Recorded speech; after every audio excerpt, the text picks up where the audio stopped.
জুলাই গণহত্যার বিচার করে বাংলাদেশ বিশ্বের সামনে দৃষ্টান্ত স্থাপন করতে চায় বলে মন্তব্য করেছেন ডাক, টেলিযোগাযোগ ও তথ্য প্রযুক্তি এবং তথ্য সম্প্রচার উপদেষ্টা মোহাম্মদ নাহিদ ইসলাম।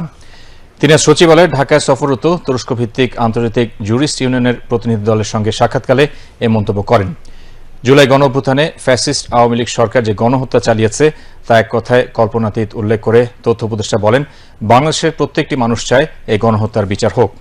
তিনি বলেন, অন্তর্বর্তী সরকার স্বচ্ছতা ও নিরপেক্ষতার মাধ্যমে এই গণহত্যার বিচার করতে প্রতিশ্রুতিবদ্ধ।